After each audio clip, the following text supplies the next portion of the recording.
Nah, langsung menilai sistem drainase di Observatorium Bosca Muhammad Irfan. Judulnya saja udah judulnya saja sudah menilai, berarti nanti materinya melihat-lihat aja. Drainase berarti pengairan observatorium yang kita cintai semua. Mari kita ke slide berikutnya. Bapak Ibu sekalian. Next. Awalnya sih latar belakangnya pasti next. Nah, ini Bapak Ibu, ini adalah berapa banyak generasi yang terlihat di sini. Bagian bawah nih. Ini yang saya tunjukkan adalah talang ini saya buat dengan Pak Udin untuk tahun 2006. Lanjut. Nah, kantor besar. Ini tahun 2008. Nah, hasil karya kita semua nih. Pak Taufik yang support banyak semua. Lanjut. Talang rumah 2010. Nah, sudah dibuka. Jadi saya pernah Bapak Ibu sampaikan saya pernah tinggal di sana, sempat bikin talang sana, tapi sudah dibuka. Oke, lanjut. Nah, tahun 2021 kami RK Observatorium Bosca itu saya mengusulkan memelihara, selokan, dan gorong-gorong seluruh area kompleks Observatorium Bosca. Kemudian sekian. Guna 6 spot itu semua dan dikerjakan selama tahun ini. Dan hasilnya next. Wah, saya terkagum-kagum ya. Selama ini ternyata ini adalah infrastruktur yang sangat-sangat mensupport kita bisa banyak survive dan migrasi di Observatorium Bosca. Selokan kiri, kanan, dan sebagainya. Bapak Ibu tahu bahwa ini adalah panekuk, migrasi, dan lanjut. Wah, ini kita lihat panekuk, kemudian ada. Saya merenung nih, kenapa ada selokan tapi lebih tinggi dibanding jalan? Mikir lagi. Fitur-fitur menarik sekali, lanjut. Nah, Bapak Ibu, setelah diprint semua, ya dengan oleh Pak Dedi, tukang seperti ini, saya jadi tukang nih, di daerah depan kupel, kemudian ini ada bentukan ini, ada bentukan ini, nah semua ya. Next. Nah, ternyata ini ada lubang, kemudian ada palet kecil. Nah, cerita rekan-rekan yang lebih senior ini, karena lebih senior, ternyata di sini harusnya di sini ada apa? Kayak jembatan besi gitu, besi yang harusnya air dari jalan masuk ke sini itu ada selokan, nanti air masuk ke sini. Next. Nah, dari sini masuk ke sini, kemudian ke sana, ke sana airnya. Tapi lihat nih, bentuknya luar biasa. Maksudnya yang begini aja dipikirin dengan sangat-sangat detail. Dengan sangat bagus. Ini kita bisa melihat maaf tangan kiri, ini bisa kita lihat, kita tambahkan filter. Jadi kita bersihkan, perbaiki itu, diberi saringan. Next. Nah, ini terkenal di depan Tuan Direktur Observatorium. Bikin tampungan untuk curahan air dari pipa pembuangan. Dibikin sebagus ini. Masih bagus sekali ke arah sana. Next. Gantungan talang motor besar. Kita beberapa kali bikin talang.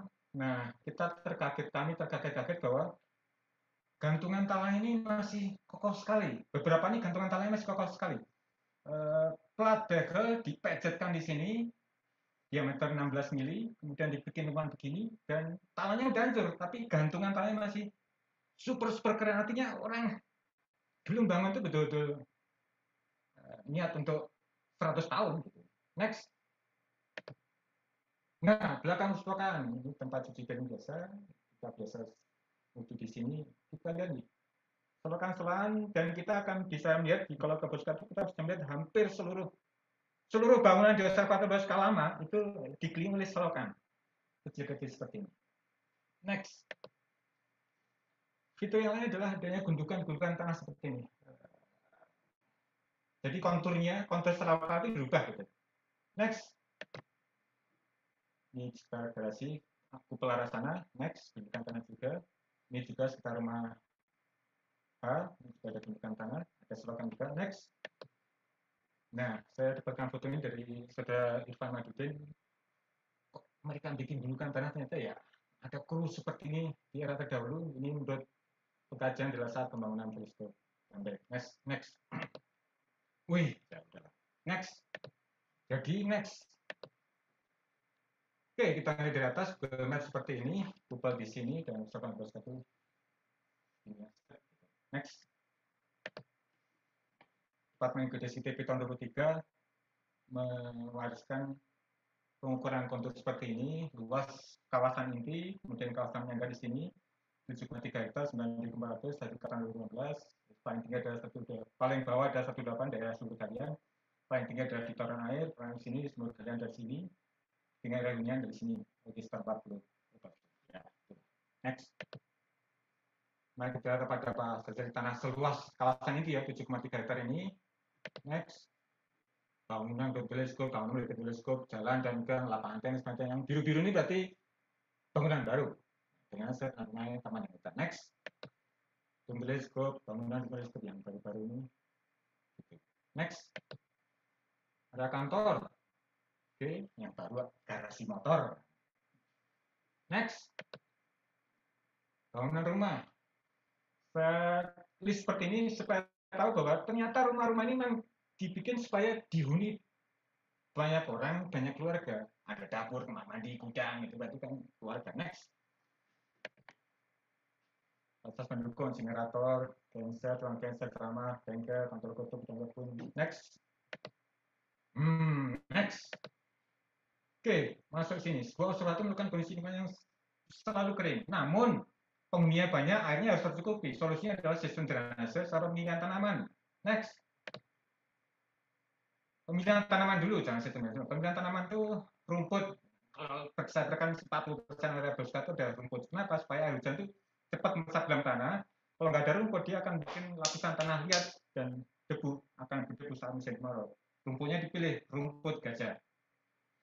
Cemara atau pinus untuk mengurangi kelembapannya cepat-cepat hilang setelah hujan, kemudian bangun setelah longsor. Pohon daun lebar untuk hewan liar, tapi nanamnya harus hutan gitu. Next. Rumput gajah itu seperti ini. Dia masih bisa menyebabkan hewan-hewan cacing itu bisa ke atas gitu. Dan tidak cepat nondol ke atas gitu. Ada kemudian juga sih. Next. Sekarang setelah tanaman kita kesimpulan sistem itu dari talang, pipa pembuangan, talang, pipa pembuangan, kemudian ada selokan, bak kontrol, gorong-gorong. Dari gorong-gorong itu ada arah semua akan diakan sumur galian, bak penampungan, dilempar ke hutan, ke rumput, dan saya masukkan toren juga. Sumur toren. Next. Pemilihan fasilitas. Fasilitas apapun harus dipelihara. Oke, tapi talang itu panjangnya berapa sih? Saya perkirakan itu sekitar 2 km talang itu di sini. Talang itu 2 km. Rumah J itu saya hitung itu sekitar 70 meter talangnya. Demikian juga selokan. Area sekitar bengkel itu kemarin saya hitung itu sekitar 100 meter talang. Jadi total sekitar 20 meter. Dan harus dirawat rutin, bersihkan. Dan talang sini itu panjang-panjang. Kita sering udah kagok pasang talang yang jadi ini. Jadi kebanyakan udah dibikin, artinya mewariskan, kita selalu mewariskan kalian pembuatan talang yang berbangsa. Silakan kalian bagikan pemasangan sering GoPro. Next. Nah, ini saya foto. Jadi berkah tadi itu kita punya amunisi untuk bikin talang. Ada pipa, ada akomodasi, ada bikin gantungan talang, ada untuk pengepres tutup talang, dan lain sebagainya. Palunya nggak sama segini. Ini bersih untuk bikin di samping depan. Next. Akhirnya ya ini karya target talang kita. Next. Nah, tapi juga masalah ya selokan itu kadang gumpal-gumpal gini, kemudian itu semen ya. Plesteran semen baru itu susah nempel ke plesteran lama itu, saya nggak tahu harus nanya ke ahlinya, tapi lihat begini itu saya kok nggak senang gitu. Jadi yang baru masih bagus, yang lama yang baru udah rusak, yang lama masih kokoh. Next. Demikian juga di sini ada batu-batu gambling, ini ada resah sih nyari batu yang pas betul dengan ini. Belum ketemu bahannya. Next. Ya, kemasan. Oke, kita masuk sumur dan toren. Tadi pagi saya dibantu Pak Ahmad masuk ke bawah sumurnya. Kita lihat sumur itu ada di bawah. Next. Ada ruangan pompanya, sumur di sebelah sana. Next. Ini ada sumur yang jadi penampungan air dari atas. Ada 4 buah sumur. 4 buah sumur. Next. Ini adalah torennya. Next. Jadi di sekitar taman naik ke depan. Toren ini kapasitasnya next 13 meter kubik air. Next. Yang selanjutnya adalah kita harus selalu berkala mengukur kualitas air sumur ini. Saya di video apa dan kami bisa katakan untuk ke depan nanti. Next. Terima kasih begitu. Baik, terima kasih Pak Evan. Nah ini pas sekali waktunya. Saya akan buka bila ada yang ingin memberikan komentar atau pertanyaan kepada Pak Irfan. Silakan Pak Taufik. Baik, terima kasih Pak Irfan. Saya pernah baca ya, Boscha pada akhir tahun 40-an, jadi setelah revolusi perang kemerdekaan, itu waktu itu Bu Elsa datang ya, dan beberapa bulan kemudian, sekitar 6 bulan kemudian, Pak Gali Bruno van Albert itu datang. Mereka itu yang mereka temui itu adalah kondisi observatorium porak-poranda ya, karena perang itu. Jadi bekas revolusi kemerdekaan yang paling parah itu ke Bandung Utara kan, bukan di Bandung Selatan juga, tapi Bandung Tengah dibandingkan Bandung Utara itu lebih parah Bandung Utara. Nah, jadi apa yang dilakukan pada waktu itu ditemukan kondisi longsor dan sebagainya. Nah, jadi akibatnya langkah pertama yang dilakukan oleh Pak Van Albade itu adalah secepatnya berusaha mengatasi longsor itu. Nah, jadi untuk pertama kalinya ditanamilah dengan cemara-cemara dan pinus-pinus itu gitu. Ya, sebagaimana kita ketahui kan cemara itu cepat sekali gitu ya, dalam waktu singkat 2-3 tahun sudah cepat membuat hijau. Tapi sebenarnya nggak bagus itu ya, karena dia membuat keasaman tanah itu jadi tinggi dan akibatnya tanaman-tanaman endemik itu mati semua. Nah, ini saya diberi saran waktu itu, waktu rame-ramenya masalah lingkungan itu ya, terutama dari DPKLTS. Jadi kalau bisa tanaman-tanaman pinus dan cemara itu jangan diinin lagi, gantikanlah dengan tanaman-tanaman endemik, misalnya suren begitu ya, kemudian itu damar itu. Makanya dulu waktu itu saya secara berkala mulai saya ubah gitu. Nah, jadi saya pikir itu saran yang bagus ya, karena tanaman endemik itu bagaimanapun ya memang harus diinikan ya, karena dialah yang memang cocok gitu. Nah, jadi kalau berbicara tentang kelembaban itu apa yang bisa kita lakukan? Memang sudah kondisinya udah kayak begitu, ya nggak akan bisa kita kurangi kelembapan di Lembang sebagai alam yang kayak begitu gitu ya. Hanya saja paling-paling ketika kita mengatasi masalah maintenance peralatan ya mau nggak mau dehumidifier dan seperti itu yang tidak akan bisa dihindari. Jadi itu masukan saya lah soal penghijauan itu ya. Jadi ke depan kayaknya nggak mungkin lagi lah kita teruskan itu gitu ya. Itu aja, terima kasih. Ya, benar Pak. Cemara juga kalau ada angin roboh semua Pak. Ya, betul. Ya. Panen gergajian kayu. Ya.